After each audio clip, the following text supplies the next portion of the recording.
Hey guys, welcome back to another episode of Metahuman Media Reacts. This time we'll be tackling the new DC Rebirth issue 1 that's just came out this past week. DC have just rebooted their universe again in a way which we'll dive right into. But joining me today, of course, I'm Greg Smith, and with me is Kevin Allen, Right. Martin Simpson, Hey guys. and of course, Chris the Predator McDonald.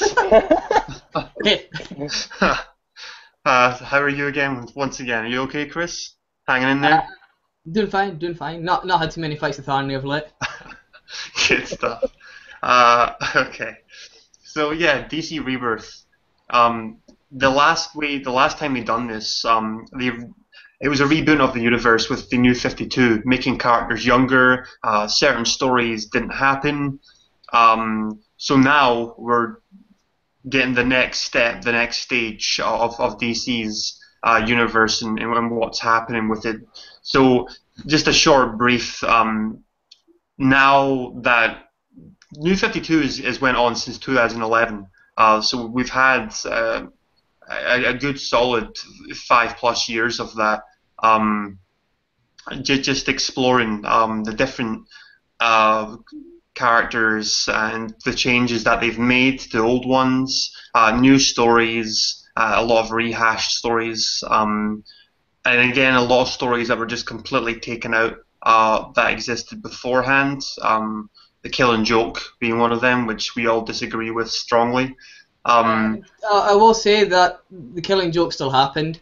It was just what that led to was changed, but that still happened. Yeah, I mean, it's the way that you read it basically, but the fact that they did change what happened after, it is still a bit of a slap in the face to a lot of the classic stories from DC.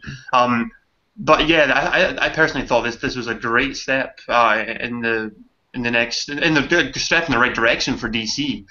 Certainly after the New 52, kind of just. What can we say about the New 52 that's positive? Not a whole lot. So, to be fair, I don't want to shit entirely. Like, there was good books in there. The direction and the mandates were a problem, but there were standout books in there that were definitely worth reading. oh, don't get me wrong. Like, it started off very well, and then it kind of just, I don't know what the hell happened. What about, But I what about certainly Death of the wasn't. Family? Death Yeah, of the that Family, that was that was a kind of fun that. book. Yeah, that was in that was about a year into the New 52. Oh, so But you you know had, about yeah, after I went you downhill. had you had other books that oscillated. Like, some were good at the start, some got worse, some got better. It just depended on who was It writing what. was it was for me. It was like late 2013. The big bore factor for me was Scott Snyder's Batman story, that 0 year that just lasted way too long for me. It got boring, and I did not find that previously. But enough about the New 52. Let's just start talking about Rebirth. Martin, I know you've read this quite recently. What did you think? Well, I've not had to go back and reread a comic book for quite a number of years, probably since All-Star Superman was the last time I did it, because I was so shocked about that last panel in it that I had to go back. And what I love about comic books, if they're done right, is that you can just reread them immediately, but from a fresh perspective. Now, it had been a long, long time since I had actually read Watchmen, so whatever happens at the beginning of the comics, I completely blanked that out of my mind. I just read that as it was, read the last panel of the comic, went back, then it made so much more sense. Like, the panels were colored differently, and I thought, right, that's getting narrated by a different guy. Speaking of color, your forehead's pretty red, Martin. Were you in the sun today? I was, for those viewers who don't know the context, I was at Knock Hill Racing Circuit on Sunday, and I burned. Let's just say that. It is hotter than hell in Knock Hill, I tell you that right now. Yeah, burn, baby, burn. But yeah, certainly, I felt the same. I immediately went back to the beginning of that issue and started reading over it again. Just, I don't know, it's one of the best comics I've read in years from DC. I was not But expecting that. For me, I kind of had the opposite experience. where it opened, the panel composition was totally different and exactly how the panel composition is in Watchmen, and it was talking about this watchmaking backstory that I remember, for Dr. Manhattan, very detailed. Yeah. And I instantly saw where it was going, I saw where it was ending, and it just was very much this case of, okay, I see where this is going. We won't get into how I feel about that just now, but the comic overall, I did just feel like it was this really drawn out clip show. Like you just kind of got spotlighted different things around the universe, just to give you like an incentive to pick up different books. And it spent 80 pages saying almost nothing. Like the only thing of note is really Wally has a journey. He's now back. And hey, New 52 was Dr. Manhattan's fault. Yeah. It says very like 80 pages. Like, that's what, 4 comics worth if they came out individually? And if people have been waiting on each one of those, like by issue 2, people have been lambasting this, like, the other 3 issues for nothing happening the whole time. Yeah, but that's the thing. I'm glad they've done an 80-page issue. So there isn't the wait, 3 weeks of 3 months, or depending on how long if they were going to do it as an event. Just to get to the end of that, you wouldn't have been as... I don't think it would have worked as a 3-part series. No, I definitely wouldn't have. I was just using it to illustrate how it works better as a one-shot, and the impact is more effective that way, I think. But Kev, you're certainly a huge DC fan, and you were a really, really positive guy when it came to New 52 when it first came out. So what did you think of this? At this point, I do think that it's necessary to cut the cord with the New 52. As for this book, one thing that I did like is it felt like a Crisis book of old. It definitely had that feeling, an identity of pre-New 52, and I think Wally was a big part of that. I think that he was a great tether to that previous universe. Because in a lot of ways, he really is pre-New 52 in a lot of ways. Like, he's a legacy character, and in a lot of ways, you really associate him with the way that DC used to be. Wally, combined with that pre-New 52 feel, were definitely the main positives that I had for the book. Yeah, I certainly agree with you there. Not only because Jeff Johns was writing it, but it did just feel like it belonged in the old DC universe before New 52. I definitely agree on the point of Wally as well. And Jeff Johns is someone who'd actually, once Barry was back, had kind of treated Wally a bit badly, and I wasn't sure how Wally's characterization was going to be in this, and Wally being, a favourite of mine. But reading it, Wally was quite a standout. And the thing that I always remember from like Wally's long time with the Flash is his relationships with people, and what really kept drawing him back was his love interest, which we definitely got that. He really went for that, and that was what he was banking on saving him in Rebirth. And having read through Mark Waid's run and stuff where that is kind of repeatedly what did save him a bunch of times, that he got lost in the Speed Force. It was kind of heartbreaking when she turns around to him and is like, who are you? Like, that part did hit me, and Wally's journey through it in general was one thing that did keep me engaged and a standout for me. The scene where Barry apologizes to Wally for, just forgetting about him and everything, I just, instead of Barry, I pictured you hugging Wally.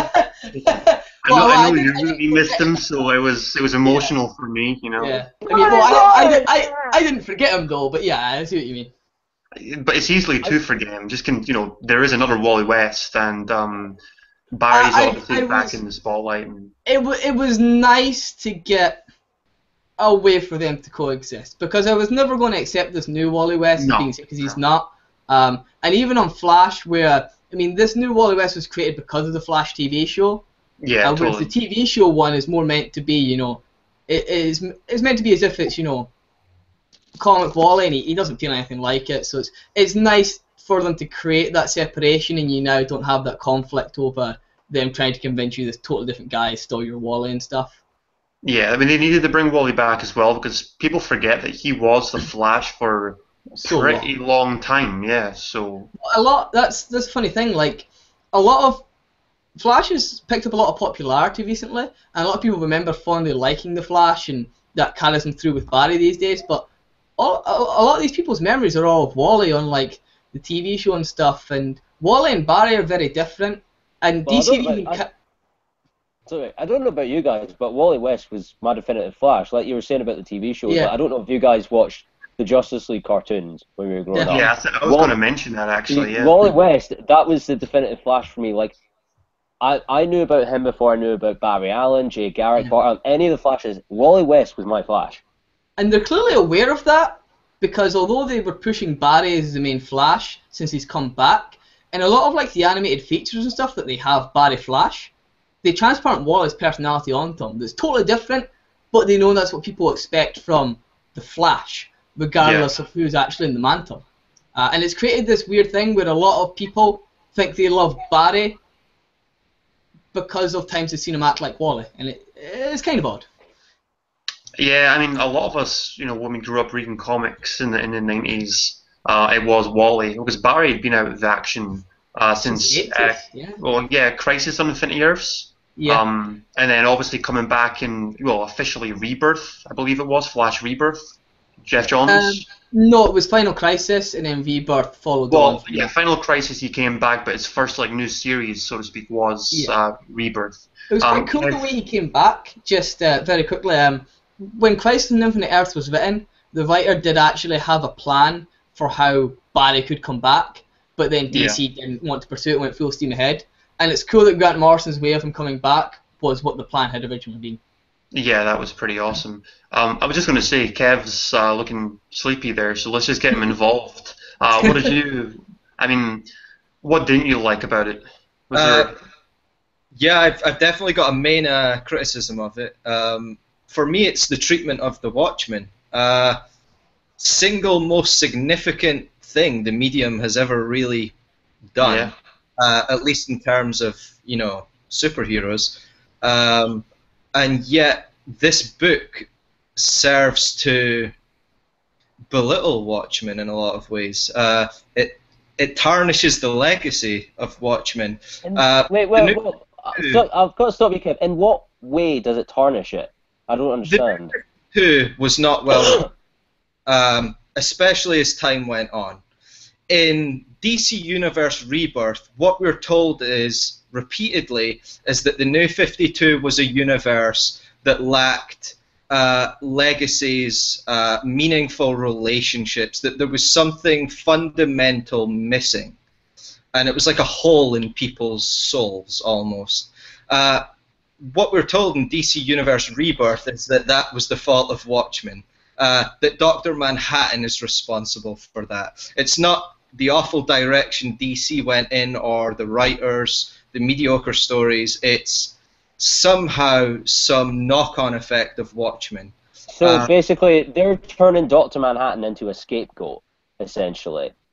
Basically, we had like a load of terrible stories. We had basically no character development. So it's like, you know what? Let's just pin that on Dr. Manhattan messing about, just having a laugh with the universe. It's in a very meta way, but it's certainly how I viewed it anyway. It's like, you know what? You see that New 52 thing? Where we kind of got rid of the 10 years. Let's just blame that on, let's say, I don't know, Dr. Manhattan from Watchmen. Let's give him the blame, and just